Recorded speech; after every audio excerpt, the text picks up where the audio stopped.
ਤੁਹਾਡੇ ਸਨਮੁਖ ਆਡੀਓ ਪੁਸਤਕਾਂ ਦੀ ਲੜੀ ਤਹਿਤ ਮਹਾਨ ਰੂਸੀ ਲੇਖਕ ਰਸੂਲ ਹਮਜ਼ਾਤੋਵ ਦੀ ਪੁਸਤਕ ਹੈ ਮੇਰਾ ਦਾਗਿਸਤਾਨ।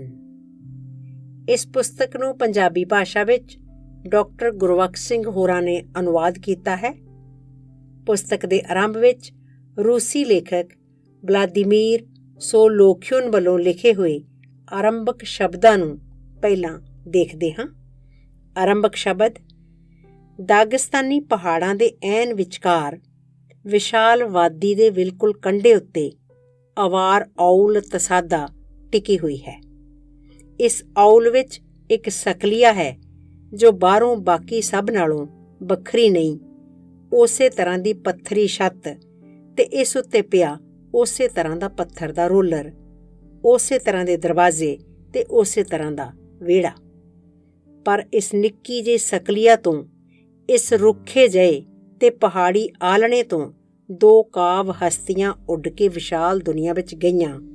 ਉਹਨਾਂ ਵਿੱਚੋਂ ਪਹਿਲੀ ਸੀ ਦਾਗਿਸਤਾਨ ਦਾ ਲੋਕ ਕਵੀ ਹਮਜ਼ਾਤ ਤਸਾਦਾਸਾ ਤੇ ਦੂਜੀ ਸੀ ਦਾਗਿਸਤਾਨ ਦਾ ਲੋਕ ਕਵੀ ਰਸੂਲ ਹਮਜ਼ਾਤੋਵ। ਇਸ ਵਿੱਚ ਕੋਈ ਹੈਰਾਨੀ ਦੀ ਗੱਲ ਨਹੀਂ। ਰਸੂਲ, ਜਿਹੜਾ ਬਜ਼ੁਰਗ ਪਹਾੜੀ ਕਵੀ ਦੇ ਪਰਿਵਾਰ ਵਿੱਚ ਜੰਮਿਆ ਤੇ ਵੱਡਾ ਹੋਇਆ, ਬਚਪਨ ਤੋਂ ਹੀ ਕਵਿਤਾ ਨੂੰ ਪਿਆਰ ਕਰਨ ਲੱਗਾ ਤੇ ਸਮਾਂ ਪਾ ਕੇ ਆਪ ਵੀ ਉਹ ਕਵਿਤਾ ਲਿਖਣ ਲੱਗ ਪਿਆ। ਪਰ ਕਵੀ ਦਾ ਬੇਟਾ ਆਪ ਕਵੀ ਬਣਿਆ ਤਾਂ ਪਿਓ ਨਾਲੋਂ ਵੀ ਜ਼ਿਆਦਾ ਮਸ਼ਹੂਰ, ਤੇ ਜੇ ਵਧੇਰੇ ਨਿਰਸੰਕੋਚ ਹੋ ਕੇ ਕਿਹਾ ਜਾਏ ਤਾਂ ਉਸ ਨਾਲੋਂ ਵੀ ਮਹਾਨ ਬਣ ਗਿਆ। ਬਜ਼ੁਰਗ ਹਮਜ਼ਾਤ ਨੇ ਆਪਣੀ ਜ਼ਿੰਦਗੀ ਵਿੱਚ ਲੰਮੇ ਤੋਂ ਲੰਮਾ ਸਫ਼ਰ ਦਾਗਿਸਤਾਨ ਤੋਂ ਮਾਸਕੋ ਤੱਕ ਦਾ ਕੀਤਾ। ਪਰ ਰਸੂਲ ਹਮਜ਼ਾਤੋਵ ਬਹੁ ਕੌਮੀ ਸੋਵੀਅਤ ਸੱਭਿਆਚਾਰ ਦੇ ਦੂਤ ਵਜੋਂ ਦੁਨੀਆ ਦੇ ਕਈ ਦੇਸ਼ਾਂ ਦਾ ਦੌਰਾ ਕਰ ਚੁੱਕਾ ਹੈ। ਬਾਹਰੋਂ ਨਜ਼ਰ ਮਾਰਿਆਂ ਉਸ ਦੀ ਜੀਵਨੀ ਵਿੱਚ ਕੋਈ ਵਿਸ਼ੇਸ਼ ਚੀਜ਼ ਨਹੀਂ ਲੱਗਦੀ। ਰਸੂਲ ਹਮਜ਼ਾਤੋਵ ਦਾਗਿਸਤਾਨ ਦੀ ਔਲ ਤਸਾਦਾ ਵਿੱਚ 1923 ਵਿੱਚ ਪੈਦਾ ਹੋਇਆ। ਅਰਾਨਿਨ ਮਿਡਲ ਸਕੂਲ ਤੋਂ ਪੜ੍ਹਾਈ ਮੁਕਾ ਕੇ ਉਹ ਬੁਇਨਾਕਸਕ ਦੇ ਅਵਾਰ ਅਧਿਆਪਕ ਸਿਖਲਾਈ ਦੇ ਇੰਸਟੀਚਿਊਟ ਵਿੱਚ ਦਾਖਲ ਹੋ ਗਿਆ। ਕੁਝ ਦੇਰ ਪੜ੍ਹਾਉਂਦਾ ਰਿਹਾ। ਅਵਾਰ ਥੀਏਟਰ ਵਿੱਚ ਕੰਮ ਕੀਤਾ। ਰਿਪਬਲਿਕ ਦੇ ਅਖਬਾਰ ਵਿੱਚ ਕੰਮ ਕਰਦਾ ਰਿਹਾ। ਪਹਿਲੀਆਂ ਕਵਿਤਾਵਾਂ ਉਸ ਦੀਆਂ 1937 ਵਿੱਚ ਪ੍ਰਕਾਸ਼ਿਤ ਹੋਈਆਂ। ਰਸੂਲ ਹਮਜ਼ਾਤੋਵ ਦੇ ਰਚਨਈ ਜੀਵਨ ਵਿੱਚ ਮੋੜ ਉਦੋਂ ਆਇਆ ਜਦੋਂ ਉਹ ਮਾਸਕੋ ਦੇ ਸਾਹਿਤਕ ਇੰਸਟੀਚਿਊਟ ਵਿੱਚ ਦਾਖਲ ਹੋ ਗਿਆ। ਇੱਥੇ ਉਸਨੂੰ ਮਾਸਕੋ ਦੇ ਪ੍ਰਸਿੱਧ ਕਵੀਆਂ ਦੇ ਰੂਪ ਵਿੱਚ ਸਿਰਫ ਅਧਿਆਪਕ ਹੀ ਨਹੀਂ ਮਿਲੇ, ਸਗੋਂ ਦੋਸਤ ਵੀ ਮਿਲੇ ਜਿਹੜੇ ਨਾਲ ਹੀ ਪੜ੍ਹਦੇ ਸਨ। ਇੱਥੇ ਹੀ ਉਸਨੂੰ ਪਹਿਲੇ ਅਨੁਵਾਦਕ ਮਿਲੇ, ਜਾਂ ਸ਼ਾਇਦ ਇਹ ਕਹਿਣਾ ਵਧੇਰੇ ਠੀਕ ਹੋਵੇਗਾ ਕਿ ਅਨੁਵਾਦਕਾਂ ਨੂੰ ਉਹ ਮਿਲ ਗਿਆ। ਇੱਥੇ ਉਸਦੀ ਅਵਾਰ ਕਵਿਤਾ ਰੂਸੀ ਕਵਿਤਾ ਦਾ ਹਿੱਸਾ ਬਣ ਗਈ। ਉਦੋਂ ਤੋਂ ਲੈ ਕੇ ਮਾਖਾਚ ਕਲਾ ਵਿੱਚ, ਉਸਦੀ ਮਾਂ ਬੋਲੀ ਵਿੱਚ ਤੇ ਮਾਸਕੋ ਵਿੱਚ ਰਸੂਲ ਹਮਜ਼ਾਤੋਵ ਦੇ ਲਗਭਗ 40 ਕਾਵਿ ਸੰਗ੍ਰਹਿ ਛਪ ਚੁੱਕੇ ਸਨ। ਹੁਣ ਉਸ ਦਾ ਨਾਮ ਵਿਸ਼ਾਲ ਪ੍ਰਸਿੱਧੀ ਦਾ ਮਾਲਕ ਹੈ। ਉਸਨੂੰ ਲੈਨਿਨ ਇਨਾਮ ਤੇ ਦਾਗਿਸਤਾਨ ਦੇ ਲੋਕ ਕਵੀ ਦਾ ਖਿਤਾਬ ਮਿਲ ਚੁੱਕਾ ਹੈ। ਉਸਦੀ ਕਵਿਤਾ ਦੁਨੀਆ ਦੀਆਂ ਕਈ ਜ਼ੁਬਾਨਾਂ ਵਿੱਚ ਛਪ ਚੁੱਕੀ ਹੈ। ਇਹ ਹਥਲੀ ਕਿਤਾਬ ਰਸੂਲ ਹਮਜ਼ਾਤੋਵ ਦੀ ਪਹਿਲੀ ਵਾਰਤਕ ਰਚਨਾ ਹੈ। ਪਹਿਲਾਂ ਹੀ ਇਹ ਅੰਦਾਜ਼ਾ ਲਾਇਆ ਜਾ ਸਕਦਾ ਹੈ ਕਿ ਇਸ ਖੇਤਰ ਵਿੱਚ ਵੀ ਰਸੂਲ ਆਪਣੇ ਹੀ ਵੱਖਰੇ ਰੰਗ ਵਿੱਚ ਸਾਹਮਣੇ ਆਵੇਗਾ ਤੇ ਉਸਦੀ ਵਾਰਤਕ ਨਾ ਨਾਵਲ ਨਾਲ ਮਿਲਦੀ ਹੋਵੇਗੀ, ਨਾ ਹੀ ਕਹਾਣੀ ਨਾਲ। ਤੇ ਇਸੇ ਤਰ੍ਹਾਂ ਹੀ ਇਹ ਹੈ। ਪਰ ਤਾਂ ਵੀ ਇਸ ਵਾਰਤਕ ਲਿਖਤ ਦੀ ਮੌਲਿਕਤਾ ਕੁਝ ਸਪਸ਼ਟੀਕਰਨ ਦੀ ਮੰਗ ਕਰਦੀ ਹੈ। ਰਸੂਲ ਹਮਜ਼ਾਤੋਵ ਇਸ ਤਰ੍ਹਾਂ ਲਿਖਦਾ ਹੈ ਜਿਸ ਤਰ੍ਹਾਂ ਆਪਣੀ ਕਿਸੇ ਕਿਤਾਬ ਦਾ ਮੁੱਖਬੰਧ ਉਹ ਲਿਖ ਰਿਹਾ ਹੋਵੇ, ਜਿਹੜੀ ਅਜੇ ਉਸਨੇ ਭਵਿੱਖ ਵਿੱਚ ਲਿਖਣੀ ਹੈ। ਉਹ ਦੱਸਦਾ ਹੈ ਕਿ ਇਹ ਕਿਸ ਤਰ੍ਹਾਂ ਦੀ ਹੋਵੇਗੀ, ਕਿਸ ਸਾਹਿਤ ਰੂਪ ਵਿੱਚ ਇਹ ਲਿਖੀ ਜਾਣੀ ਚਾਹੀਦੀ ਹੈ, ਇਸ ਦਾ ਨਾਮ ਕੀ ਹੋਵੇਗਾ, ਇਸ ਦੀ ਬੋਲੀ, ਸ਼ੈਲੀ, ਬਿੰਬਾਵਲੀ ਤੇ ਅਖੀਰ ਵਿਸ਼ਾ ਵਸਤੂ ਕੀ ਹੋਣਾ ਚਾਹੀਦਾ ਹੈ। ਕੋਈ ਪਾਠਕ ਰਸੂਲ ਹਮਜ਼ਾਤੋਵ ਦੀ ਇਹ ਕਿਤਾਬ ਪੜ੍ਹ ਕੇ ਪੁੱਛ ਸਕਦਾ ਹੈ, ਮਾਫ਼ ਕਰਨਾ, ਇਹ ਤਾਂ ਹੋਇਆ ਮੁੱਖਬੰਧ, ਪਰ ਕਿਤਾਬ ਕਿੱਥੇ ਹੈ? ਪਰ ਇੱਥੇ ਪਾਠਕ ਗਲਤੀ ਖਾ ਰਿਹਾ ਹੋਵੇਗਾ। ਇਹ ਦੇਖਣਾ ਕੋਈ ਮੁਸ਼ਕਲ ਨਹੀਂ ਕਿ ਭਵਿੱਖ ਵਿੱਚ ਲਿਖੀ ਜਾਣ ਵਾਲੀ ਕਿਤਾਬ ਦੀ ਗੱਲ ਕਰਨਾ ਸਿਰਫ ਇੱਕ ਸਾਹਿਤਕ ਢੰਗ ਹੀ ਹੈ। ਹੌਲੀ ਹੌਲੀ ਉਸ ਕਿਤਾਬ ਦਾ ਮੁੱਖਬੰਦ ਅਪੋਹ ਤਰੀਕੇ ਨਾਲ ਵੱਧ ਕੇ ਇੱਕ ਸਵੈਧੀਨ ਭਰਪੂਰ ਵਿਸ਼ੇ ਵਸਤੂ ਵਾਲੀ ਮੁਕੰਮਲ ਕਿਤਾਬ ਦਾ ਰੂਪ ਧਾਰ ਲੈਂਦਾ ਹੈ, ਜਿਹੜੀ ਕਿਤਾਬ ਮਾਤ ਭੂਮੀ ਬਾਰੇ ਹੈ। ਮਾਤ ਭੂਮੀ ਨੂੰ ਪਿਆਰ ਕਰਨ ਵਾਲੇ ਉਸਦੇ ਸਪੂਤ ਦੇ ਉਸ ਵੱਲ ਵਤੀਰੇ ਬਾਰੇ ਹੈ, ਕਵੀ ਦੀ ਦਿਲਚਸਪ ਤੇ ਮੁਸ਼ਕਲ ਥਾਂ ਬਾਰੇ ਹੈ, ਤੇ ਇੱਕ ਸ਼ਾਇਰੀ ਦੀ ਥਾਂ ਬਾਰੇ ਹੈ ਜੋ ਘੱਟ ਦਿਲਚਸਪ ਤੇ ਘੱਟ ਮੁਸ਼ਕਲ ਨਹੀਂ। ਇਹ ਪੁਸਤਕ ਇੱਕ ਤਰ੍ਹਾਂ ਦੀ ਆਤਮ ਕਥਾ ਹੈ। ਕਿਸੇ ਹੱਦ ਤੱਕ ਇਹ ਇੱਕ ਇਕਬਾਲੀਆ ਲਿਖਤ ਹੈ। ਇਹ ਸੱਚੇ ਦਿਲ ਨਾਲ ਲਿਖੀ ਗਈ ਹੈ, ਕਾਵਕ ਹੈ, ਤੇ ਲੇਖਕ ਦਾ ਹਲਕਾ ਫੁਲਕਾ ਹਾਸਰਸ ਤੇ ਮੈਂ ਇਹ ਕਹਿ ਸਕਦਾ ਹਾਂ ਵਿਅੰਗ ਵਿਨੋਦ ਇਸ ਕਵਿਤਾ ਵਿੱਚ ਚਾਨਣ ਦਾ ਕੰਮ ਕਰਦਾ ਹੈ। ਮਤਲਬ ਕਿ ਇਹ ਕਿਤਾਬ ਤੇ ਰਸੂਲ ਹਮਜ਼ਾ ਤੋਬ ਇਸ ਤਰ੍ਹਾਂ ਰਲਦੇ ਮਿਲਦੇ ਹਨ ਜਿਸ ਤਰ੍ਹਾਂ ਦੋ ਪਾਣੀ ਦੇ ਤੁਪਕੇ।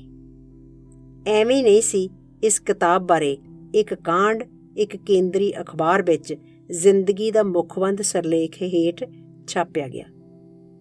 ਪਾਠਕ ਨੂੰ ਇਸ ਪੁਸਤਕ ਵਿੱਚ ਬਹੁਤ ਸਾਰੇ ਅਵਾਰ ਅਖਾਣ ਤੇ ਮੁਹਾਵਰੇ, ਖੁਸ਼ੀ ਦੇਣ ਵਾਲੀਆਂ ਤੇ ਉਦਾਸ ਕਰਨ ਵਾਲੀਆਂ ਕਹਾਣੀਆਂ ਮਿਲਣਗੀਆਂ, ਜਿਹੜੀਆਂ ਜਾਂ ਤਾਂ ਖੁਦ ਲੇਖਕ ਨਾਲ ਵਾਪਰੀਆਂ ਹਨ ਜਾਂ ਲੋਕਾਂ ਦੀ ਯਾਦ ਦੇ ਖਜ਼ਾਨੇ ਵਿੱਚ ਸਾਂਭੀਆਂ ਪਈਆਂ ਹਨ। ਪਾਠਕ ਨੂੰ ਜ਼ਿੰਦਗੀ ਬਾਰੇ ਤੇ ਕਲਾ ਬਾਰੇ ਪ੍ਰੌੜ ਵਿਚਾਰ ਮਿਲਣਗੇ। ਕਿਤਾਬ ਵਿੱਚ ਬਹੁਤ ਸਾਰੀ ਦਿਆਲਤਾ, ਲੋਕਾਂ ਲਈ ਤੇ ਪਿਤਾ ਭੂਮੀ ਲਈ ਪਿਆਰ ਮਿਲਦਾ ਹੈ। ਖੁਦ ਰਸੂਲ ਹਮਜ਼ਾ ਤੋਬ ਆਪਣੀ ਰਚਨਾ ਬਾਰੇ ਦੱਸਦਿਆਂ ਤੇ ਪਾਠਕ ਨੂੰ ਅਪੀਲ ਕਰਦਿਆਂ ਕਹਿੰਦਾ ਹੈ, ਕੁਝ ਲੋਕ ਐਸੇ ਵੀ ਹੁੰਦੇ ਹਨ ਜਿਹੜੇ ਬੀਤੇ ਬਾਰੇ ਸੋਗੀ ਅਫਸੋਸੀਆ ਯਾਦਾਂ ਰੱਖਦੇ ਹਨ। ਇਸ ਤਰ੍ਹਾਂ ਦੇ ਲੋਕਾਂ ਦੇ ਵਰਤਮਾਨ ਤੇ ਭਵਿੱਖ ਬਾਰੇ ਵੀ ਇਸ ਤਰ੍ਹਾਂ ਦੇ ਗਮਗੀਨ ਖਿਆਲ ਹੁੰਦੇ ਹਨ। ਕੁਝ ਲੋਕ ਹੁੰਦੇ ਹਨ ਜਿਹੜੇ ਬੀਤੇ ਬਾਰੇ ਰੌਸ਼ਨ ਦੁਪਹਿਲੀਆਂ ਯਾਦਾਂ ਰੱਖਦੇ ਹਨ। ਉਹਨਾਂ ਦੇ ਚਿੰਤਨ ਵਿੱਚ ਵਰਤਮਾਨ ਤੇ ਭਵਿੱਖ ਵੀ ਰੌਸ਼ਨ ਹੈ। ਤੀਜੀ ਤਰ੍ਹਾਂ ਦੇ ਲੋਕ ਹੁੰਦੇ ਹਨ ਜਿਨ੍ਹਾਂ ਦੀਆਂ ਯਾਦਾਂ ਵਿੱਚ ਖੁਸ਼ੀ ਵੀ ਹੁੰਦੀ ਹੈ, ਉਦਾਸੀ ਵੀ, ਧੁੱਪ ਵੀ ਹੁੰਦੀ ਹੈ, ਛਾਂ ਵੀ। ਵਰਤਮਾਨ ਤੇ ਭਵਿੱਖ ਬਾਰੇ ਉਹਨਾਂ ਦੇ ਵਿਚਾਰਾਂ ਵਿੱਚ ਵੀ ਵੰਨ ਸੁਵੰਨੇ ਭਾਵ, ਖਿਆਲ, ਸੰਗੀਤ ਤੇ ਰੰਗ ਭਰੇ ਹੁੰਦੇ ਹਨ। ਮੈਂ ਤੀਜੀ ਤਰ੍ਹਾਂ ਦੇ ਲੋਕਾਂ ਵਿੱਚੋਂ ਹਾਂ। ਮੇਰਾ ਰਾਹ ਹਮੇਸ਼ਾ ਹੀ ਸਿੱਧਾ ਨਹੀਂ ਰਿਹਾ। ਮੇਰੀ ਜ਼ਿੰਦਗੀ ਹਮੇਸ਼ਾ ਹੀ ਸੌਖੀ ਨਹੀਂ ਰਹੀ। ਬਿਲਕੁਲ ਤੇਰੇ ਵਾਂਗ ਹੀ ਮੇਰੇ ਸਮਕਾਲੀ, ਮੈਂ ਮੱਧਕਾਲ ਵਿੱਚ ਦੁਨੀਆ ਦੇ ਕੇਂਦਰ ਵਿੱਚ ਭਾਰੀ ਘਟਨਾਵਾਂ ਨਾਲ ਘਿਰਿਆ ਹੋਇਆ ਰਹਿੰਦਾ ਰਿਹਾ ਹਾਂ।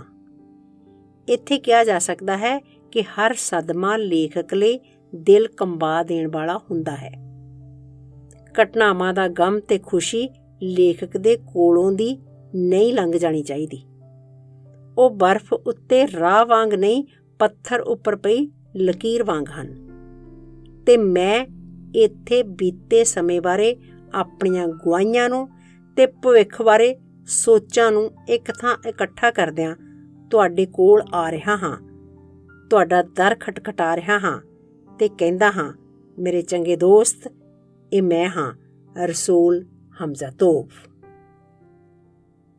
ਇਹ ਸਨ ਕੁਝ ਸ਼ਬਦ ਪੁਸਤਕ ਦੇ ਆਰੰਭ ਵਿੱਚ। ਹੁਣ ਪੁਸਤਕ ਦਾ ਪਹਿਲਾ ਕਾਂਡ ਦੇਖਦੇ ਹਾਂ। ਮੁੱਖ ਬੰਦ ਦੀ ਥਾਂ ਆਮ ਕਰਕੇ ਮੁੱਖ ਬੰਦਾਂ ਬਾਰੇ। ਆਰੰਭ ਵਿੱਚ, ਰਾਈਆ ਜੇ ਤੂੰ ਸਾਡੇ ਕੋਲੋਂ ਲੰਘ ਜਾਵੇਂ ਮੂੰਹ ਫੇਰ, ਘੋਰ ਤੂਫਾਨ ਤੇ ਬਿਜਲੀਆਂ ਤੈਨੂੰ ਲੈਸਣ ਰਾਹ ਵਿੱਚ ਘੇਰ। ਜੇ ਤੈਨੂੰ ਨਾ ਖੁਸ਼ੀ ਮਿਲੇ ਮੇਰੇ ਘਰ ਆਏ ਮਹਿਮਾਨ, ਮੈਨੂੰ ਢਾਹ ਢੇਰੀ ਕਰਨ ਫਿਰ ਬਿਜਲੀਆਂ ਤੇ ਤੂਫਾਨ। ਦਰਵਾਜ਼ੇ ਉੱਤੇ ਉੱਕਰੇ ਸ਼ਬਦ। ਜੇ ਬੀਤੇ ਉੱਤੇ ਪਿਸਤੌਲ ਨਾਲ ਗੋਲੀ ਚਲਾਓਗੇ ਤਾਂ ਭਵਿੱਖ ਤੁਹਾਨੂੰ ਤੋਪ ਨਾਲ ਫੁੰਡੇਗਾ। ਅਬੂ ਤਾਲਬ ਦਾ ਇੱਕ ਕਥਨ ਹੈ। ਨੀਂਦ ਖੁੱਲੇ ਤਾਂ ਇੱਕਦਮ ਬਿਸਤਰੇ ਵਿੱਚੋਂ ਨਾ ਕੁੱਦ ਪਵੋ, ਜਿਵੇਂ ਤੁਹਾਨੂੰ ਕਿਸੇ ਨੇ ਡੰਗਿਆ ਹੋਵੇ। ਪਹਿਲਾਂ ਜੋ ਕੁਝ ਤੁਸੀਂ ਸੁਪਨੇ ਵਿੱਚ ਦੇਖਿਆ ਹੈ ਉਸ ਬਾਰੇ ਵਿਚਾਰੋ। ਮੇਰਾ ਖਿਆਲ ਹੈ ਖੁਦ ਅੱਲਾ ਵੀ ਆਪਣੇ ਸੇਵਕਾਂ ਨੂੰ ਕੋਈ ਦਿਲ ਬਹਿਲਾਉਂਦੀ ਕਹਾਣੀ ਸੁਣਾਉਣ ਜਾਂ ਇੱਕ ਹੋਰ ਮਹਾਵਾਕ ਉਚਰਨ ਤੋਂ ਪਹਿਲਾਂ ਸਿਗਰਟ ਬਾਲਦਾ ਹੋਵੇਗਾ, ਅਲਸਾਏ ਜੇ ਕਸ਼ ਭਰਦਾ ਹੋਵੇਗਾ ਤੇ ਅੰਤਰ ਧਿਆਨ ਹੋ ਕੇ ਸੋਚਦਾ ਹੋਵੇਗਾ। ਹਵਾ ਵਿੱਚ ਉੱਡਣ ਤੋਂ ਪਹਿਲਾਂ ਹਵਾਈ ਜਹਾਜ਼ ਬਹੁਤ ਸ਼ੋਰ ਮਚਾਉਂਦਾ ਹੈ। ਇਸ ਨੂੰ ਸਾਰੇ ਹਵਾਈ ਅੱਡੇ ਦੇ ਵਿੱਚੋਂ ਦੀ ਕੱਢ ਕੇ ਰਨਵੇ ਤੱਕ ਲਿਜਾਇਆ ਜਾਂਦਾ ਹੈ। ਉਹ ਹੋਰ ਵੀ ਜ਼ਿਆਦਾ ਸ਼ੋਰ ਮਚਾਉਂਦਾ ਹੈ ਤੇ ਫਿਰ ਆਪਣੀ ਦੌੜ ਸ਼ੁਰੂ ਕਰ ਦਿੰਦਾ ਹੈ। ਇਹ ਸਾਰਾ ਕੁਝ ਕਰਨ ਤੋਂ ਪਿੱਛੋਂ ਹੀ ਉਹ ਉੱਪਰ ਨੂੰ ਉੱਠਦਾ ਹੈ। ਹੈਲੀਕਾਪਟਰ ਨੂੰ ਦੌੜ ਨਹੀਂ ਲਾਉਣੀ ਪੈਂਦੀ, ਪਰ ਇਹ ਵੀ ਹਵਾ ਵਿੱਚ ਉੱਡਣ ਤੋਂ ਪਹਿਲਾਂ ਬਹੁਤ ਸਾਰਾ ਸ਼ੋਰ ਮਚਾਉਂਦਾ ਹੈ, ਗਰਜਦਾ ਹੈ ਤੇ ਗੜਗੜਾਹਟ ਪੈਦਾ ਕਰਦਾ ਹੈ ਤੇ ਬੁਰੀ ਤਰ੍ਹਾਂ ਕੰਬਣੀਆਂ ਖਾਂਦਾ ਹੈ। ਸਿਰਫ ਪਹਾੜੀ ਉਕਾਬ ਹੀ ਆਪਣੀ ਚਟਾਨ ਤੋਂ ਸਿੱਧਾ ਉਤਾਂਹ ਵੱਲ ਨੂੰ, ਨੀਲੱਤਣ ਵੱਲ ਨੂੰ ਛੂਟ ਵੱਟਦਾ ਹੈ, ਜਿੱਥੇ ਇਹ ਠਾਠ ਨਾਲ ਉੱਡਦਾ ਹੈ, ਹੋਰ ਉੱਚਾ ਜਾਈ ਜਾਂਦਾ ਹੈ ਤੇ ਅਖੀਰ ਦਿਸਣੋਂ ਹਟ ਜਾਂਦਾ ਹੈ। ਕੋਈ ਵੀ ਚੰਗੀ ਕਿਤਾਬ ਇਸ ਤਰ੍ਹਾਂ ਨਾਲ ਸ਼ੁਰੂ ਹੋਣੀ ਚਾਹੀਦੀ ਹੈ, ਬਿਨਾਂ ਲੰਮੀਆਂ ਚੌੜੀਆਂ ਤੇ ਅਕਾਮੀਆਂ ਭੂਮਿਕਾਵਾਂ ਦੇ। ਜੇ ਤੁਸੀਂ ਸਾਹ ਨੂੰ ਸਿੰਗਾਂ ਤੋਂ ਫੜਨ ਵਿੱਚ ਸਫਲ ਨਹੀਂ ਹੁੰਦੇ ਜਦੋਂ ਇਹ ਤੁਹਾਡੇ ਕੋਲੋਂ ਦੀ ਦੌੜਦਾ ਲੰਘ ਰਿਹਾ ਹੁੰਦਾ ਹੈ, ਤਾਂ ਤੁਸੀਂ ਉਸ ਨੂੰ ਪੂਛ ਤੋਂ ਵੀ ਫੜ ਕੇ ਰੋਕਣ ਦੇ ਸਮਰੱਥ ਨਹੀਂ ਹੋਣ ਲੱਗੇ। ਮੰਨ ਲਵੋ ਇੱਕ ਗਾਇਕ ਨੇ ਆਪਣਾ ਪੰਡੂਰ ਚੁੱਕ ਲਿਆ ਹੈ। ਮੈਨੂੰ ਪਤਾ ਹੈ ਕਿ ਉਸ ਦੀ ਆਵਾਜ਼ ਚੰਗੀ ਹੈ, ਪਰ ਗੀਤ ਸ਼ੁਰੂ ਕਰਨ ਤੋਂ ਪਹਿਲਾਂ ਉਸ ਦੀਆਂ ਉਂਗਲਾਂ ਕਿਉਂ ਤਾਰਾਂ ਉੱਤੇ ਬਿਨਾਂ ਮੰਤਵ ਭਟਕਦੀਆਂ ਨੇ? ਕਿਸੇ ਕੌਂਸਰਟ ਤੋਂ ਪਹਿਲਾਂ ਪੜ੍ਹੀ ਜਾਂਦੀ ਰਿਪੋਰਟ ਬਾਰੇ, ਜਾਂ ਨਾਟਕ ਤੋਂ ਪਹਿਲਾਂ ਲੈਕਚਰ ਬਾਰੇ, ਜਾਂ ਆਪਣੇ ਜਵਾਈ ਨੂੰ ਮੇਜ਼ ਉੱਤੇ ਆਉਣ ਦਾ ਸੱਦਾ ਦੇਣ, ਜਾਂ ਉਸ ਨੂੰ ਪਿਆਲਾ ਭਰ ਕੇ ਸ਼ਰਾਬ ਦਾ ਭੇਂਟ ਕਰਨ ਦੀ ਥਾਂ ਸਹੁਰੇ ਵੱਲੋਂ ਦਿੱਤੀ ਗਈ ਅਕਾਮੀ ਸਿੱਖਿਆ ਬਾਰੇ ਵੀ ਮੈਂ ਇਹੀ ਕਹਾਂਗਾ। ਇੱਕ ਵਾਰੀ ਕੁਝ ਮੁਰੀਦ ਆਪਣੀਆਂ ਤਲਵਾਰਾਂ ਦੇ ਫਲਾਂ ਦੀ ਪਾਨ ਬਾਰੇ ਇੱਕ ਦੂਜੇ ਅੱਗੇ ਸ਼ੇਖੀਆਂ ਮਾਰ ਰਹੇ ਸਨ। ਉਹ ਉਸ ਉੱਚ ਦਰਜੇ ਦੇ ਫੌਲਾਦ ਦੀਆਂ ਗੱਲਾਂ ਕਰ ਰਹੇ ਸਨ ਜਿਸ ਤੋਂ ਉਹਨਾਂ ਦੇ ਫਲ ਢਾਲੇ ਗਏ ਸਨ, ਤੇ ਉਹਨਾਂ ਫਲਾਂ ਉੱਤੇ ਉਕਰੀਆਂ ਕੁਰਾਨ ਸ਼ਰੀਫ ਦੀਆਂ ਸਰਵਸ਼੍ਰੇਸ਼ਟ ਆਇਤਾਂ ਬਾਰੇ ਗੱਲਾਂ ਕਰ ਰਹੇ ਸਨ। ਮੁਰੀਦਾਂ ਵਿੱਚ ਵੱਡੇ ਸ਼ਾਮਲ ਦਾ ਨਾਇਬ ਹਾਜੀ ਮੁਰੀਦ ਵੀ ਸੀ। ਉਹ ਬੋਲਿਆ, ਦਰਖਤ ਦੀ ਠੰਡੀ ਛਾਂ ਹੇਠ ਬੈਠੇ ਤੁਸੀਂ ਕੀ ਬਹਿਸਾਂ ਕਰ ਰਹੇ ਹੋ? ਭਲਕੇ ਪੌ ਫੁੱਟਦੀ ਨੂੰ ਹੋਣ ਵਾਲੀ ਲੜਾਈ ਵਿੱਚ ਤੁਹਾਡੀਆਂ ਤਲਵਾਰਾਂ ਆਪਣੇ ਬਾਰੇ ਆਪ ਦੱਸਣਗੀਆਂ। ਤਾਂ ਵੀ ਮੈਨੂੰ ਯਕੀਨ ਹੈ ਕਿ ਅੱਲਾ ਉਚਰਨਾ ਸ਼ੁਰੂ ਕਰਨ ਤੋਂ ਪਹਿਲਾਂ ਬਿਨਾਂ ਕਾਹਲੀ ਕੀਤਿਆਂ ਸਿਗਰਟ ਜ਼ਰੂਰ ਬਾਲਦਾ ਹੋਵੇਗਾ। ਤਾਂ ਵੀ ਮੇਰੇ ਜੱਦੀ ਪਹਾੜਾਂ ਵਿੱਚ ਇਹ ਰੀਤ ਨਹੀਂ ਕਿ ਕੋਈ ਘੋੜ ਸਵਾਰ ਆਪਣੀ ਸਕਲੀਆ ਦੀਆਂ ਬਰੂਹਾਂ ਤੋਂ ਹੀ ਆਪਣੇ ਘੋੜੇ ਉੱਤੇ ਪਲਾਕੀ ਮਾਰ ਕੇ ਬੈਠ ਜਾਏ। ਉਹ ਸਗੋਂ ਆਪਣੇ ਘੋੜੇ ਨੂੰ ਲਗਾਮ ਤੋਂ ਫੜ ਕੇ ਮਗਰ ਤੋਰੀ ਲਿਆਏਗਾ ਜਿੰਨਾ ਚਿਰ ਤੱਕ ਉਹ ਔਲ ਤੋਂ ਬਾਹਰ ਨਹੀਂ ਜਾਂਦਾ। ਕਾਰਨ ਸ਼ਾਇਦ ਇਹ ਹੈ ਕਿ ਉਹ ਨਵੇਂ ਸਿਰਿਓਂ ਵਿਚਾਰ ਕਰਦਾ ਹੋਵੇਗਾ ਕਿ ਉਹ ਪਿੱਛੇ ਕੀ ਛੱਡ ਕੇ ਜਾ ਰਿਹਾ ਹੈ ਤੇ ਅਗਲੀ ਵਾਟ ਉੱਤੇ ਉਸਨੂੰ ਕੀ ਉਡੀਕ ਰਿਹਾ ਹੈ। ਭਾਵੇਂ ਉਸਦਾ ਕੰਮ ਕਿੰਨਾ ਵੀ ਜਲਦੀ ਦਾ ਕਿਉਂ ਨਾ ਹੋਵੇ, ਉਹ ਸੋਚਾਂ ਵਿੱਚ ਮਗਨ ਤੇ ਬਿਨਾਂ ਕਾਹਲੀ ਕੀਤਿਆਂ ਆਪਣੇ ਘੋੜੇ ਨੂੰ ਤੋਰ ਕੇ ਔਲ ਤੋਂ ਬਾਹਰ ਲਿਆਉਂਦਾ ਹੈ ਤੇ ਉਸ ਤੋਂ ਪਿੱਛੋਂ ਹੀ ਉਹ ਰਕਾਬ ਨੂੰ ਸ਼ੋਹੇ ਤੋਂ ਬਿਨਾਂ ਪਲਾਕੀ ਮਾਰ ਕੇ ਕਾਠੀ ਉੱਤੇ ਬਹਿ ਜਾਂਦਾ ਹੈ, ਹੰਨੇ ਉੱਤੇ ਝੁਕਦਾ ਤੇ ਧੂੜ ਦੇ ਬੱਦਲਾਂ ਵਿੱਚ ਅਲੋਪ ਹੋ ਜਾਂਦਾ ਹੈ।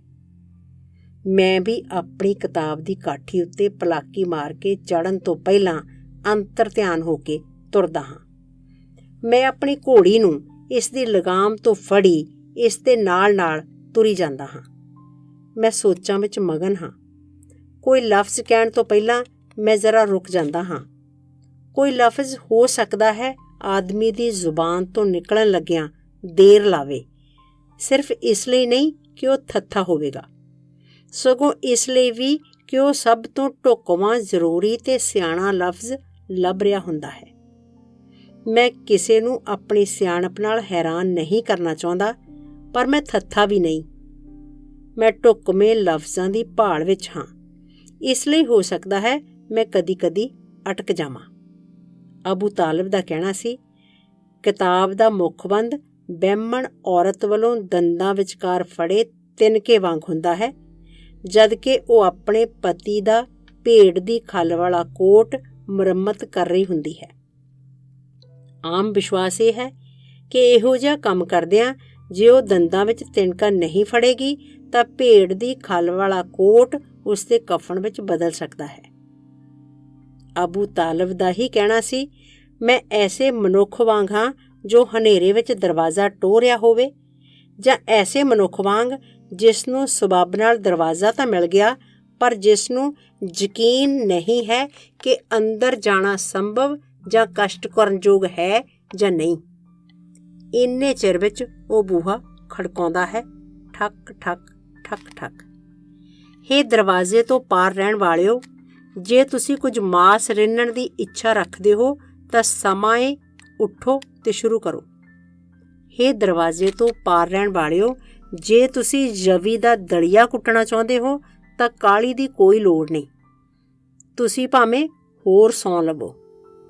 ਹੇ ਦਰਵਾਜ਼ੇ ਤੋਂ ਪਾਰ ਰਹਿਣ ਵਾਲਿਓ, ਜੇ ਤੁਸੀਂ ਚੰਗੀ ਬੂਜ਼ਾ ਪੀਣ ਦੀ ਸਲਾਹ ਰੱਖਦੇ ਹੋ ਤਾਂ ਆਪਣੇ ਗੁਆਂਢੀ ਨੂੰ ਸੱਦਾ ਦੇਣਾ ਨਾ ਭੁੱਲਣਾ। ਠੱਕ ਠੱਕ ਠੱਕ ਠੱਕ। ਅੱਛਾ, ਮੈਂ ਤੁਹਾਡੇ ਵਿੱਚ ਸ਼ਾਮਲ ਹੋਵਾਂ ਜਾਂ ਮੇਰੇ ਤੋਂ ਬਿਨਾਂ ਹੀ ਸਰ ਜਾਏਗਾ? ਬੱਚੇ ਨੂੰ ਬੋਲਣਾ ਸਿੱਖਣ ਲਈ 2 ਸਾਲ ਲੱਗਦੇ ਨੇ। ਆਦਮੀ ਨੂੰ ਆਪਣੀ ਜ਼ੁਬਾਨ ਸੰਭਾਲਣੀ ਸਿੱਖਣ ਉੱਤੇ 60 ਸਾਲ ਲੱਗ ਜਾਂਦੇ ਨੇ। ਮੈਂ 2 ਸਾਲਾਂ ਦਾ ਨਹੀਂ, ਨਾ ਹੀ ਮੈਂ 60 ਦਾ ਹੋ ਗਿਆ ਹਾਂ। ਮੈਂ ਜ਼ਿੰਦਗੀ ਦੇ ਅੱਧ ਵਿਚਾਲੇ ਹਾਂ, ਤਾਂ ਵੀ ਮੈਂ ਦੂਜੀ ਸੀਮਾ ਦੇ ਜ਼ਿਆਦਾ ਨੇੜੇ ਹਾਂ ਤੇ ਇਸੇ ਕਰਕੇ ਮੇਰੇ ਲਈ ਅਣਕਿਹਾ ਲਫ਼ਜ਼ ਕਹੇ ਗਏ ਸਾਰੇ ਲਫ਼ਜ਼ਾਂ ਨਾਲੋਂ ਵਧੇਰੇ ਕੀਮਤੀ ਹੈ। ਜਿਹੜੀ ਕਿਤਾਬ ਅਜੇ ਮੈਂ ਨਹੀਂ ਲਿਖੀ ਉਹ ਉਹਨਾਂ ਸਾਰੀਆਂ ਕਿਤਾਬਾਂ ਨਾਲੋਂ ਮੇਰੇ ਲਈ ਵਧੇਰੇ ਕੀਮਤੀ ਹੈ ਜਿਹੜੀਆਂ ਮੇਰੀ ਕਲਮ ਤੋਂ ਆਈਆਂ ਨੇ। ਇਹ ਕੀਮਤ ਤੋਂ ਉੱਪਰ ਹੈ, ਮੇਰੇ ਦਿਲ ਦੇ ਸਭ ਤੋਂ ਨੇੜੇ ਤੇ ਸੱਚ ਦੀ ਮੰਗ ਕਰਨ ਵਿੱਚ ਸਭ ਤੋਂ ਵੱਧ ਡਾਢੀ। ਨਵੀਂ ਕਿਤਾਬ ਮੇਰੇ ਲਈ ਉਸ ਗੁਫਾ ਵਾਂਗ ਹੈ ਜਿਸ ਵਿੱਚ ਮੈਂ ਕਦੀ ਦਾਖਲ ਨਹੀਂ ਹੋਇਆ, ਪਰ ਜਿਸ ਦੀਆਂ ਦੀਵਾਰਾਂ ਪਹਿਲਾਂ ਹੀ ਮੇਰੇ ਅੱਗਿਓਂ ਲਾਂਭੇ ਹਟ ਰਹੀਆਂ ਹਨ ਤੇ ਮੈਨੂੰ ਧੁੰਦਲੀ ਦੂਰੀ ਦੇ ਅੰਦਰ ਆਉਣ ਲਈ ਇਸ਼ਾਰੇ ਸੁੱਟਦੀ ਹੈ। ਨਵੀਂ ਕਿਤਾਬ ਉਸ ਘੋੜੀ ਵਾਂਗ ਹੈ ਜਿਸ ਉੱਤੇ ਮੈਂ ਕਦੀ ਕਾਠੀ ਨਹੀਂ ਪਾਈ, ਉਸ ਕਟਾਰ ਵਾਂਗ ਜਿਸ ਨੂੰ ਮੈਂ ਕਦੀ ਮਿਆਨ ਵਿੱਚੋਂ ਨਹੀਂ ਕੱਢਿਆ।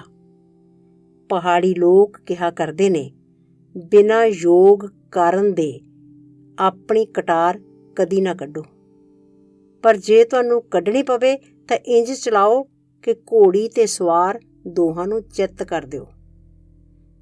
ਤੁਸੀਂ ਕਿੰਨਾ ਠੀਕ ਕਿਹਾ ਪਹਾੜਾਂ ਦੇ ਵਾਸੀਓ। ਤਾਂ ਵੀ ਕਟਾਰ ਮਿਆਨ ਵਿੱਚੋਂ ਕੱਢਣ ਤੋਂ ਪਹਿਲਾਂ ਪੱਕਾ ਕਰ ਲਓ ਕਿ ਇਸ ਦੀ ਧਾਰ ਚੰਗੀ ਤੇਜ਼ ਹੋਵੇ। ਉਹ ਪੁਸਤਕੇ ਮੇਰੀਏ, ਤੂੰ ਮੇਰੇ ਅੰਦਰ ਕਈ ਸਾਲ ਵਸੀ ਏ। ਤੂੰ ਉਸ ਪ੍ਰੀਤਮਾ ਦੇ ਵਾਂਗ ਏ ਜਿਸ ਨੂੰ ਦੂਰੋਂ ਦੇਖਿਆ ਹੋਵੇ, ਜਿਸ ਦੇ ਸੁਪਨੇ ਲਏ ਹੋਣ ਪਰ ਕਦੀ ਛੂਹਣ ਦੀ ਦਲੇਰੀ ਨਾ ਕੀਤੀ ਹੋਵੇ।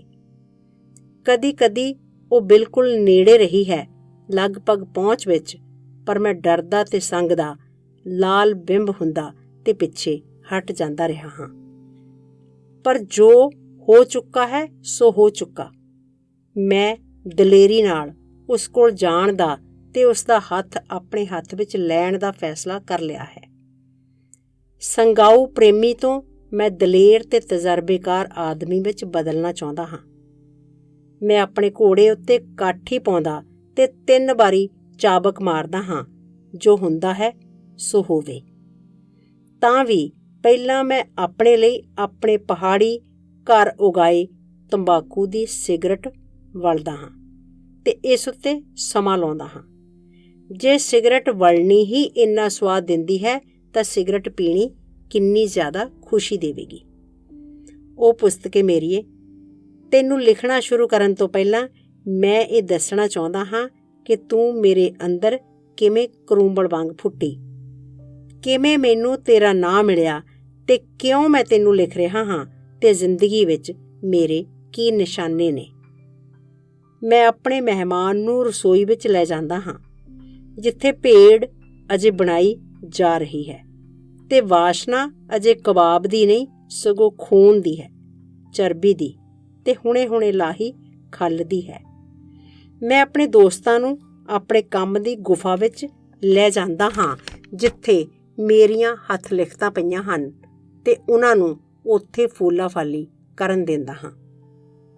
ਭਾਵੇਂ ਮੇਰੇ ਪਿਤਾ ਜੀ ਕਿਹਾ ਕਰਦੇ ਸਨ ਕਿ ਜਿਹੜਾ ਕੋਈ ਦੂਜੇ ਲੋਕਾਂ ਦੀਆਂ ਹੱਥ ਲਿਖਤਾਂ ਦੀ ਫੋਲਾ ਫਾਲੀ ਕਰਦਾ ਹੈ, ਉਹ ਉਸ ਆਦਮੀ ਵਰਗਾ ਹੈ ਜਿਹੜਾ ਦੂਜਿਆਂ ਦੀਆਂ ਜੇਬਾਂ ਫੋਲਦਾ ਰਹਿੰਦਾ ਹੈ।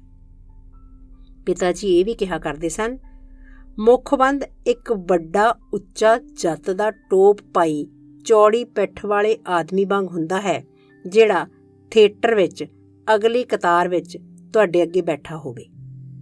ਬੰਦੇ ਨੂੰ ਸ਼ੁਕਰ ਕਰਨਾ ਚਾਹੀਦਾ ਹੈ ਜੇ ਉਹ ਸਿੱਧਾ ਬੈਠਾ ਰਹੇ ਤਾਂ, ਬਿਨਾਂ ਸੱਜੇ ਜਾਂ ਖੱਬੇ ਵੱਲ ਝੁਕਿਆ। ਇੱਕ ਦਰਸ਼ਕ ਵਜੋਂ ਇਹੋ ਜਿਹਾ ਆਦਮੀ ਮੇਰੇ ਲਈ ਬੜੀ ਔਖ ਪੈਦਾ ਕਰਦਾ ਹੈ ਤੇ ਅਖੀਰ ਮੈਨੂੰ ਖਿਝ ਚਾੜ ਦਿੰਦਾ ਹੈ। ਆਪਣੀ ਨੋਟਬੁੱਕ ਵਿੱਚੋਂ ਮੈਨੂੰ ਮਾਸਕੋ ਜਾਂ ਦੂਜੇ ਰੂਸੀ ਸ਼ਹਿਰਾਂ ਵਿੱਚ ਕਵਿਤਾ ਦੀਆਂ ਸ਼ਾਮਾਂ ਵੇਲੇ ਅਕਸਰ ਸਰੋਤਿਆਂ ਸਾਹਮਣੇ ਬੋਲਣਾ ਪੈਂਦਾ ਹੈ। ਉੱਥੇ ਲੋਕ ਮੇਰੀ ਮਾਤ ਭਾਸ਼ਾ ਅਵਾਰ ਨੂੰ ਨਹੀਂ ਸਮਝਦੇ। ਮੈਂ ਆਪਣੇ ਉਚਾਰਨ ਨਾਲ ਉਹਨਾਂ ਨੂੰ ਕੁਝ ਆਪਣੇ ਬਾਰੇ ਦੱਸਣ ਨਾਲ ਸ਼ੁਰੂ ਕਰਦਾ ਹਾਂ, ਜਿਸ ਤੋਂ ਪਿੱਛੋਂ ਮੇਰੇ ਰੂਸੀ ਕਵੀ ਦੋਸਤ ਮੇਰੀਆਂ ਕਵਿਤਾਵਾਂ ਦੇ ਅਨੁਵਾਦ ਸੁਣਾਉਂਦੇ ਹਨ। ਉਹਨਾਂ ਦੇ ਸ਼ੁਰੂ ਕਰਨ ਤੋਂ ਪਹਿਲਾਂ ਮੈਨੂੰ ਅਕਸਰ ਕਿਹਾ ਜਾਂਦਾ ਹੈ, ਮੈਂ ਇੱਕ ਕਵਿਤਾ ਮੂਲ ਬੋਲੀ ਵਿੱਚ ਸੁਣਾਵਾਂ। ਅਸੀਂ ਅਵਾਰ ਬੋਲੀ ਦਾ ਸੰਗੀਤ ਤੇ ਕਵਿਤਾ ਦਾ ਸੰਗੀਤ ਸੁਣਨਾ ਚਾਹੁੰਦੇ ਹਾਂ। ਮੈਂ ਪੜ੍ਹਦਾ ਹਾਂ ਤੇ ਮੇਰਾ ਪੜ੍ਹਨਾ ਗੀਤ ਸ਼ੁਰੂ ਕਰਨ ਤੋਂ ਪਹਿਲਾਂ ਪੰਡੂਰ ਦੀਆਂ ਤਾਰਾਂ ਟੁਣਕਾਉਣ ਤੋਂ ਛੁੱਟ ਕੁਝ ਨਹੀਂ ਹੁੰਦਾ। ਕਿਸੇ ਕਿਤਾਬ ਦਾ ਮੁੱਖਬੰਦ ਕੋਈ ਇਹੋ ਜਿਹੀ ਚੀਜ਼ ਹੀ ਨਹੀਂ ਹੁੰਦੀ। ਆਪਣੀ ਨੋਟਬੁੱਕ ਵਿੱਚੋਂ ਜਦੋਂ ਮੈਂ ਮਾਸਕੋ ਵਿੱਚ ਪੜ੍ਹਦਾ ਸਾਂ ਤਾਂ ਮੇਰੇ ਪਿਤਾ ਜੀ ਨੇ ਮੈਨੂੰ ਕੁਝ ਪੈਸੇ ਭੇਜੇ ਕਿ ਮੈਂ ਇਸ ਨਾਲ ਸਰਦੀਆਂ ਲਈ ਕੋਟ ਖਰੀਦ ਲਵਾਂ। ਹੋਇਆ ਇਹ, ਮੈਂ ਪੈਸੇ ਖਰਚ ਕਰ ਲਏ ਪਰ ਕੋਟ ਖਰੀਦਿਆ ਨਾ। ਮੈਨੂੰ ਸਰਦੀਆਂ ਦੀਆਂ ਛੁੱਟੀਆਂ ਵਿੱਚ ਦਾਗਿਸਤਾਨ ਆਪਣੇ ਘਰ ਉਹਨਾਂ ਹੀ ਕੱਪੜਿਆਂ ਵਿੱਚ ਜਾਣਾ ਪਿਆ ਜਿਨ੍ਹਾਂ ਵਿੱਚ ਮੈਂ ਗਰਮੀਆਂ ਵਿੱਚ ਮਾਸਕੋ ਗਿਆ ਸਾਂ।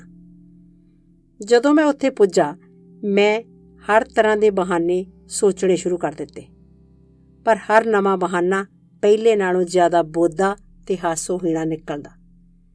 ਜਦੋਂ ਮੈਂ ਆਪਣੇ ਆਪ ਨੂੰ ਗੁੰਝਲਾਂ ਵਿੱਚ ਪੂਰੀ ਤਰ੍ਹਾਂ ਫਸਾ ਲਿਆ ਤਾਂ ਪਿਤਾ ਜੀ ਨੇ ਮੈਨੂੰ ਰੋਕਿਆ ਤੇ ਕਹਿਣ ਲੱਗੇ, ਠਹਿਰ ਜਾ ਰਸੂਲ, ਮੈਂ ਤੈਨੂੰ 2 ਸਵਾਲ ਪੁੱਛਣੇ ਚਾਹੁੰਦਾ। ਪੁੱਛੋ। ਤੂੰ ਆਪਣੇ ਲਈ ਕੋਟ ਖਰੀਦਿਆ? ਨਹੀਂ। ਤੂੰ ਪੈਸੇ ਖਰਚ ਕਰ ਲਏ? ਹਾਂ। ਹੁਣ ਸਭ ਕੁਝ ਸਾਫ਼ ਹੈ। ਐਵੇਂ ਵਾਧੂ ਦਾ ਇੰਨਾ ਕੁਝ ਕਹਿਣ ਦੀ ਤੇ ਇੰਨੀ ਲੰਮੀ ਚੌੜੀ ਭੂਮਿਕਾ ਬੰਨਣ ਦੀ ਕੀ ਲੋੜ, ਜੇ ਤੱਤ 2 ਲਫ਼ਜ਼ਾਂ ਵਿੱਚ ਪੇਸ਼ ਕੀਤਾ ਜਾ ਸਕਦਾ ਤਾਂ। ਇਹ ਸੀ ਜੋ ਮੇਰੇ ਪਿਤਾ ਜੀ ਨੇ ਮੈਨੂੰ ਸਿਖਾਇਆ। ਤਾਂ ਵੀ ਨਵ ਜਨਮਿਆ ਬਾਲ ਇੱਕਦਮ ਬੋਲਣਾ ਨਹੀਂ ਸ਼ੁਰੂ ਕਰ ਦਿੰਦਾ। ਲਫ਼ਜ਼ ਬੋਲਣ ਤੋਂ ਪਹਿਲਾਂ ਉਹ ਬਾਵੇਲੀਆਂ ਲੈਂਦਾ ਹੈ। ਜਦੋਂ ਕਦੀ-ਕਦੀ ਉਹ ਰੋ ਪੈਂਦਾ ਹੈ ਕਿਉਂਕਿ ਕੋਈ ਚੀਜ਼ ਤਕਲੀਫ ਦੇ ਰਹੀ ਹੁੰਦੀ ਹੈ ਤਾਂ ਉਸ ਦੀ ਮਾਂ ਨੂੰ ਵੀ ਸਮਝ ਨਹੀਂ ਆਉਂਦੀ ਕਿ ਕਿਹੜੀ ਚੀਜ਼ ਕਸ਼ਟ ਦੇ ਰਹੀ ਹੈ। ਕੀ ਕਵੀ ਦੀ ਆਤਮਾ ਉਸ ਬਾਲ ਦੀ ਆਤਮਾ ਵਰਗੀ ਨਹੀਂ ਹੁੰਦੀ? ਪਿਤਾ ਜੀ ਕਿਹਾ ਕਰਦੇ ਸਨ, ਜਦੋਂ ਭੇਡਾਂ ਦੇ ਇੱਜੜ ਦੀ ਪਹਾੜੀ ਚਾਰਗਾਹਾਂ ਤੋਂ ਮੁੜਨ ਦੀ ਉਡੀਕ ਹੁੰਦੀ ਹੈ ਤਾਂ ਸਭ ਤੋਂ ਪਹਿਲਾਂ ਲੋਕਾਂ ਨੂੰ ਬੱਕਰੀ ਦੇ ਸਿੰਗ ਦਿਖਾਈ ਦਿੰਦੇ ਨੇ, ਜਿਹੜੀ ਸਭ ਤੋਂ ਅੱਗੇ ਚੱਲ ਰਹੀ ਹੁੰਦੀ ਹੈ। ਫਿਰ ਬੱਕਰੀ ਤੇ ਇਸ ਤੋਂ ਮਗਰੋਂ ਜਾ ਕੇ ਇੱਜੜ ਦਿਖਾਈ ਦਿੰਦਾ ਹੈ। ਜਦੋਂ ਜੰਝ ਚੜ੍ਹਨੀ ਜਾਂ ਨੜੋਆ ਨਿਕਲਣਾ ਹੋਵੇ ਤਾਂ ਸਭ ਤੋਂ ਪਹਿਲਾਂ ਲੋਕ ਨਾਈ ਨੂੰ ਦੇਖਦੇ ਨੇ। ਜਦੋਂ ਪਹਾੜੀ ਪਿੰਡ ਵਿੱਚ ਕੋਈ ਹਰਕਾਰਾ ਆਉਣਾ ਹੋਵੇ, ਲੋਕਾਂ ਨੂੰ ਸਭ ਤੋਂ ਪਹਿਲਾਂ ਧੂੜ ਦੇ ਬੱਦਲ ਦਿਖਾਈ ਦਿੰਦੇ ਨੇ ਤੇ ਫਿਰ ਘੋੜਸਵਾਰ। ਜਦੋਂ ਸ਼ਿਕਾਰੀ ਦੇ ਮੋੜਨ ਦੀ ਆਸ ਹੋਵੇ ਤਾਂ ਲੋਕਾਂ ਨੂੰ ਸਭ ਤੋਂ ਪਹਿਲਾਂ ਉਸ ਦਾ ਕੁੱਤਾ ਨਜ਼ਰ ਆਉਂਦਾ ਹੈ।